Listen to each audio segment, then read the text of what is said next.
Hi guys, how are we doing? And welcome back to another video. Now, today I want to talk a little bit about interviews and interviewing for a teaching position out here in the UAE. Now, we're currently at the end of January, very quickly approaching February, and this is the perfect time to be looking, applying, and hopefully getting interviews for teaching positions out here, whether that is in Dubai, Abu Dhabi, or one of the other Emirates. The reason being is because teaching internationally, there are lots of teaching staff come and go, and schools currently are asking and inquiring with their staff what their staff's intentions are, whether their staff are intending to renew their contracts and stay for another year or two, whether their staff are intending to leave, or if part of a larger group of colleges or schools, whether they're intending to transfer. So I thought this is a perfect time to put a little video out, talking about my experiences, giving you guys some tips, and hopefully helping you with any potential nerves coming up to an interview. So if you are new to the channel, please consider subscribing. If this video was at all helpful, please hit the like button. Go over to Instagram, I'll pop the link down in the bio, and if you've got any questions, feel free to drop me a message. Right, let's get into it. So first and foremost, I'm going to just talk a little bit about the process of the interviews, applying, and so on. Now, I've had a few messages on Instagram with people asking me for advice on how to apply, where they should look.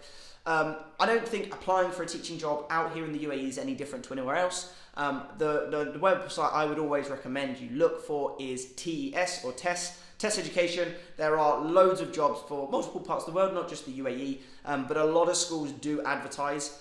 Some schools will also advertise on social media, so go over and follow like Facebook groups, have a little look for any Facebook groups that might be about. And yeah, apply how you would normally apply for a teaching role, either through the application process that the school might offer, or by handing in your resume or your CV and a cover letter, obviously detailing why you think you are suitable for the role. Some schools will not get back to you, okay? So please don't hold your hopes and hold your breath on schools always getting back to you. My experience was that some schools just didn't get back to me. Others thanked me for applying and that was it. And then obviously I had a few schools offer me interviews or tell me that I had not been successful. Once you have potentially got yourself an interview, because assuming that you work or live in a different country and you're not currently in the UAE, it will be a Google Meet or a Zoom meeting or something similar. It will be a video call at a time of day that's probably not convenient for you. Mine were very early in the morning, around 5 or 6 a.m. because of the time difference. And then you go through the interview process. Now for me, I had multiple interviews, and asking afterwards, the reason was so that multiple members of staff at the school could get to know me, and I could really get to see different members of staff ask different questions and get different perspectives. And then hopefully, if you've been successful, you'll get a job offer. Now, my first piece of advice, and this kind of comes in sort of two parts, is one, only really apply for schools that you actually want the job at. Because there's nothing worse than getting offered an interview and you not being fully committed to it. The school and the people that are interviewing you will tell very quickly, and it's just a bit of a waste of your time and it gets your hopes up. So look into the school and do research as much as you can. Obviously, as with anything, just be aware that any reviews of schools potentially are going to be biased. So take the good and the bad with a pinch of salt.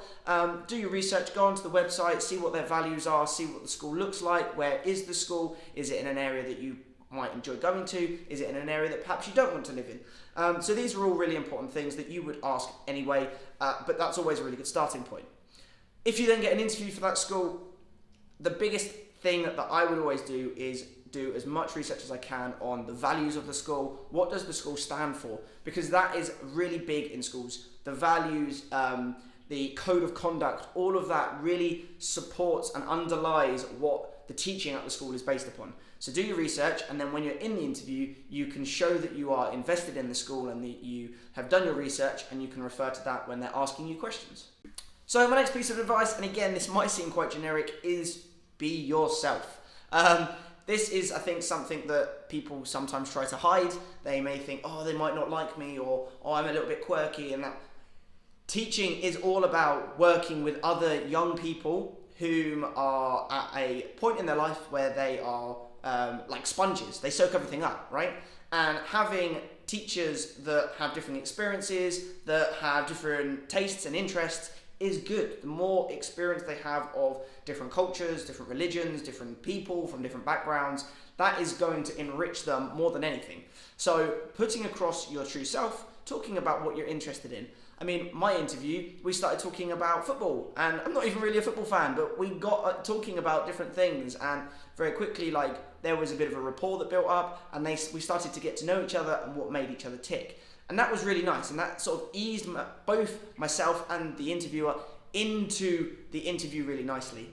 So that was a great thing. So be yourself, and yeah, just put across who you are and try your best to communicate that. Because also, if you're trying to put on an act, very quickly they'll tell. Okay, so a few of the questions that I have been asked, and I'm going to try and keep these more specific to my experiences of teaching out here in the UAE. If you are a teacher, even if you're new in your profession, there are going to be generic questions such as like, what behavior management strategies have you used? Can you provide me examples of times where you've used good teaching techniques? All those kind of things are fairly standard when you're applying for a teaching position, but specific to teaching abroad and the UAE, I have written some questions down that I have been asked. So why the UAE? Now this is a big one, and I've been asked this in pretty much every interview I've had, and I've had about 5 or 6 interviews out here. Obviously, before I now got my job, I've not had an interview since. But this is an important question because the UAE is a very diverse place. There's lots of different things going on here, and Emiratis, the local people, they are very proud of their country, of their nation, and that is embedded within the education system, and it's fantastic to see. But as a school, because of that, they want teachers that have a real valid reason for wanting to be out here. So thinking about why you want to be out in the UAE, other than the fact that like the weather's very consistent and it's lovely weather, money is good, you get lots of benefits and a great package when you come out here. What other reasons do you have for living out here and teaching out here? So have a think about that and try to create a bit more depth to your answer. An inevitable question is all about English as an additional language. Now, this is not new to international teaching in your home country, wherever it is that you're from. There will be international schools and there will be children that are at schools that struggle with English or whatever the native languages of that country. So this isn't a new concept. But out here, it is almost even more so because there are teachers and there are children from all over the globe. And they are very much international schools. And so because of that, being able to teach EAL is really important. Now, I'll be honest, I didn't have a wealth of experience with English as an additional language before I came out here. And I used that to my advantage in the interview. So if you are like me and you're like, oh, I've only taught English children and English has been quite strong, I've never taught children that struggle with that barrier, then use that to your advantage and be honest with the school and say, this is an area that I am not as confident in. And I can bring this to the table and I can bring that to the table and I'm confident with this and I'm good at that and this is my experience. But if I were to get the job at your school, this is an area that I would be really interested and eager to develop. And I hope you'll be able to help me through CPD and other training. So you can turn the question kind of back on the interviewer, but that is a question that will likely come up. And whilst I'm on the topic of like weaknesses, I pretty much every interview I think I've ever had, like what is your biggest success, what do you think you're good at, and what is an area of weakness or what do you want to improve? These are pretty common questions. And I think people often sort of get a bit tongue-tied when someone asks them what a weakness is because you almost don't want to admit that you're not very good at something in an interview. You want to come across as the best version of yourself. But being honest and putting across and being very self-aware is so important, especially because, you know, the people that are interviewing you are thinking, how malleable are you? How can they mold you into a better teacher, a better version of yourself? Is this someone who is open and eager to learn, to go through training, to admit areas of weakness and to work on them? Or is this a person that isn't very, doesn't self-analyze and doesn't really know their weaknesses and aren't going to develop as quickly? So being honest with your weakness and being forward in saying that you're prepared to improve those weaknesses and you want support in doing so is always going to be a winning. So something else that you may not be expecting is questions about your ability to adapt and move abroad. Now, obviously, if you get an interview for a position within your home country, that's not going to be a question that comes up because the chances are you live a couple of hours away from your family. Whereas if you move abroad and you're moving to a completely different country, you are taking yourself away from your support network, your family, your friends, things that you're comfortable with. And you're going somewhere that could potentially be quite uncomfortable. So this is a question that I got, and I have been able to refer back to previous travelling that I've done. I've lived abroad for 6 months with my postgraduate degree, so I was able to talk about those things in the interview, which really helped. And having moved out here and spoken to certain people that interviewed me, they said that came across quite strongly. But that is something that they want to check, because there are people that will either come out here and they'll do really well and they will adapt and they will be proactive and they'll make new friends and they'll go out of their way to create new sort of support networks in their new country. And then there might be other people that are a little bit homesick and they struggle a bit more and they're not as confident or eager to go out and do new things and try new things. And either's fine, but obviously the person that comes out here and adapts and wants to put themselves out there is probably going to get along better than someone who doesn't, or at least is going to have a more positive experience. And that is a big thing for a school, because they want to be able to support their teachers, and if they've got a teacher that is struggling, they're going to have to bear that in mind and provide additional support possibly. Whereas someone who comes along and is confident and goes out there and is proactive, they don't have to worry about that teacher socially as much as other people.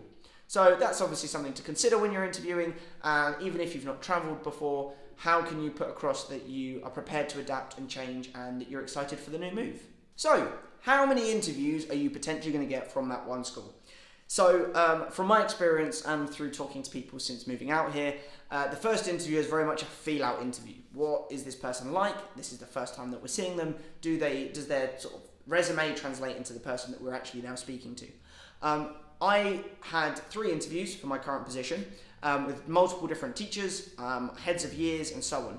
And the reason for that, as was explained afterwards to me, was it gives both the school and me as the interviewee the opportunity to meet lots of different people. So from the school's perspective, lots of different members of staff got to meet me, ask me questions, figure out whether or not they feel like I would work well in the team, whether or not they liked me, and so on. And it gave me the opportunity to meet and ask different members of staff questions, so I could see a full range of teachers and members of staff, and I could really get to know the school as well as they get to know me. So I had 3. I know people that have had less. Some people have had 1 interview. It really depends on how you come across. But don't be worried if you are getting 3, 4 interviews, because that just means that they're excited and they want to go. They're thinking about you, which is a good thing. If from this first or second interview they're like, no, actually we don't think they're suitable, you'll know very quickly.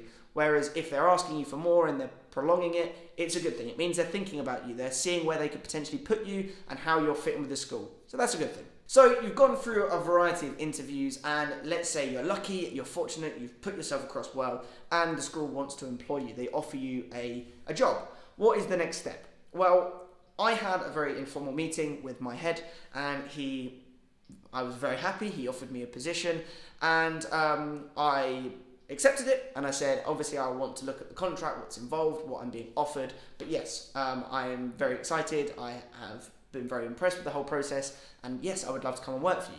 And then obviously the contracts came through, I checked over them, and that's an important thing. Make sure that you are checking the contracts, make sure you fully understand what you are getting, because the contract and all of the initial offer will tell you and will state what you can expect, from how much you're earning, the benefits, your insurance, and so on. So you need to get a full picture of what you're then accepting and signing.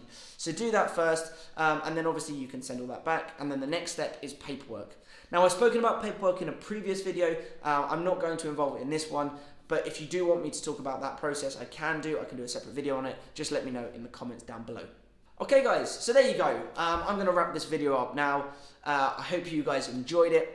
One of those things with applying for jobs out here, interviewing, just keep going. Apply for different jobs, keep looking online, keep looking at the TES and other websites like Teaching Abroad, and just keep on going. Teaching jobs in the UAE will be put up frequently from sort of November, December time all the way through, even until like the summer.